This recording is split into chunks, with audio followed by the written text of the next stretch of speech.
Paulo Pimenta, gente, tem sido alvo de muitas críticas na esquerda, algumas delas até justas. A comunicação do governo federal ela está bastante contraditória, para dizer o mínimo. Mas, na verdade, o problema da SECOM e o problema da comunicação do governo Lula, ela não é um problema exclusivo do Paulo Pimenta.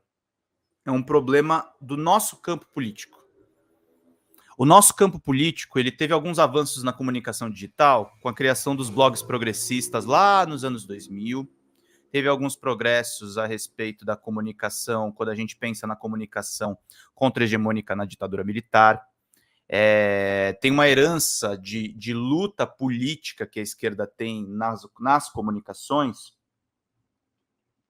que isso é uma coisa que a extrema-direita nunca terá. Agora, quando se fala de rede social, e rede social dominada por essas big techs que gostam da extrema-direita, isso que é importante dizer.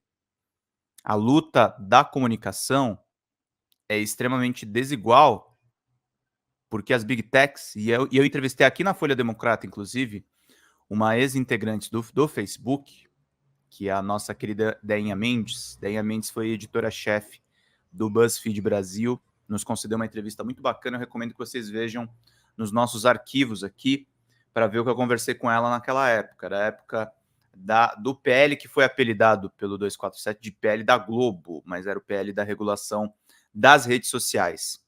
O Paulo Pimenta acaba refletindo esse problema sistemático. As big techs gostam da extrema-direita. O Mark Zuckerberg gosta da extrema-direita. O Mark Zuckerberg ganhou dinheiro com a extrema-direita no caso do Brexit. O Mark Zuckerberg ganhou dinheiro com a extrema-direita no caso do Trump. O Twitter, que era uma empresa supostamente progressista, tornou-se trumpista graças à compra do Elon Musk. Essas empresas de tecnologia lucraram com esse mercado de ódio. E isso nos deixa em uma posição de absoluta desvantagem quando a gente fala de comunicação da esquerda. E é nesse contexto que Paulo Pimenta transforma-se no nosso ministro da Secretaria de Comunicação Social, a SECOM.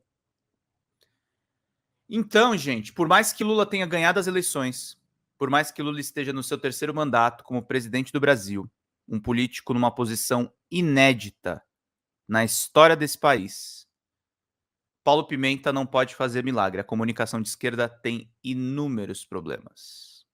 Mas, assim, inúmeros problemas. A comunicação de esquerda passa por poucas e boas. A comunicação de esquerda ela enfrenta a desvantagem de não ter o engajamento desses grandes influenciadores. A extrema-direita chegou depois dessa festa, tá, gente? Na festa, na questão das redes sociais. Então a gente tem que tomar muito cuidado quando a gente faz críticas ao Paulo Pimenta. Ele é um grande ministro, é um cara de base do Partido dos Trabalhadores, é um cara que conhece a situação do Rio Grande do Sul. Então, é um ministro que merece respeito, é um ministro que viu essa extrema-direita lá no berçário. Vocês vão ver depois o discurso que ele fez ali na Câmara. Ele atropelou essas pessoas, mas para atropelar essas pessoas, ele tomou muita porrada sendo o ministro de Estado que ele é na frente da Secretaria de Comunicação Social.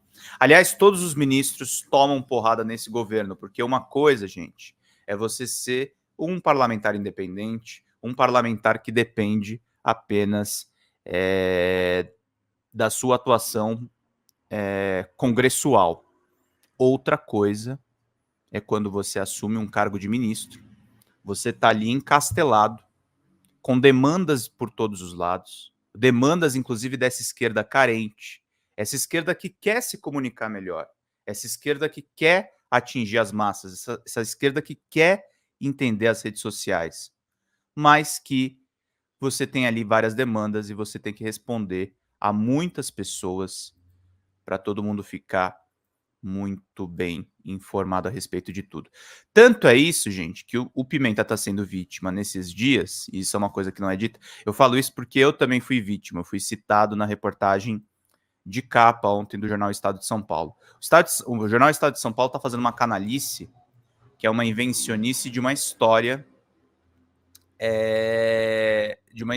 de que existe um gabinete do ódio petista. Então, por aí vocês enxergam o tamanho do problema que nós temos, meus caros. O tamanho do problema que nós temos. O Jornal Estado de São Paulo é um jornal que existe, eu estou até pegando aqui a data exata para não falar besteira. O Jornal Estado de São Paulo é um jornal que existe há pelo menos...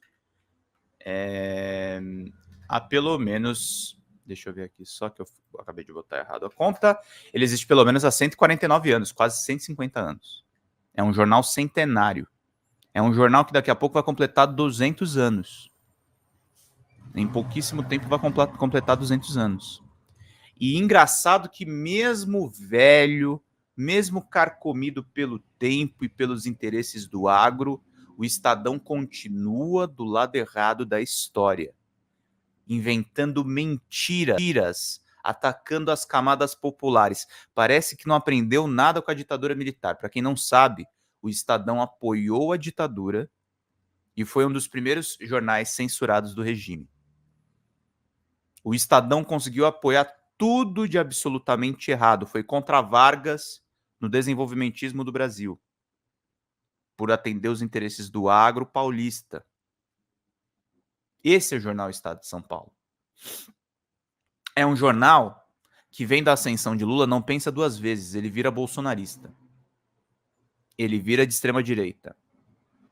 Jornal da família Mesquita, que presta um desserviço no país, que protege interesses de poderosos e que faz o serviço sujo, muitas vezes, que antes estava só essa extrema-direita, enquanto eles se disfarçavam de limpinhos. Tem bons repórteres no Estadão, conheço alguns deles, mas cada vez mais esse jornal está indo para um campo que é ultra complicado. Tá virando Gazeta do Povo. O Jornal do Estado de São Paulo tá virando Gazeta do Povo. E tá fazendo esses ataques covardes ao trabalho do Pimenta. E não podemos esquecer desse movimento, tá, gente? Os jornais brasileiros, vocês podem ver o que aconteceu. Vocês lembram aquela declaração do Eduardo Leite de que o que importa para o Rio Grande do Sul é a gestão fiscal?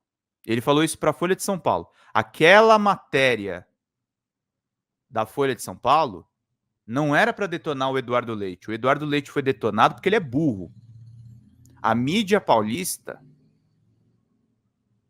que mergulha muitas vezes na extrema-direita, a Folha, inclusive, eu não estou nem falando do Estadão, estou falando da Folha, a Folha de São Paulo. A Folha de São Paulo tentou ali levantar a moral do Eduardo Leite. A matéria é elogiosa. A seleção de edição, o som, os cortes. Aquilo é para elogiar o Eduardo Leite. Como eles não conseguiram elogiar, agora esses jornais paulistas começam a atacar o Pimenta, começam a atacar a comunicação do governo. Então é muito importante, gente, muito importante, primeiro, a gente valorizar o nosso ministro Pimenta. Vou mostrar aqui o corte dele atropelando os bolsonaristas no Congresso ontem. Ele foi convocado, agora que ele não está como titular da SECOM e como ministro extraordinário do Rio Grande do Sul, ele foi convocado ontem para prestar esclarecimentos e atropelou essa cambada de mentirosos.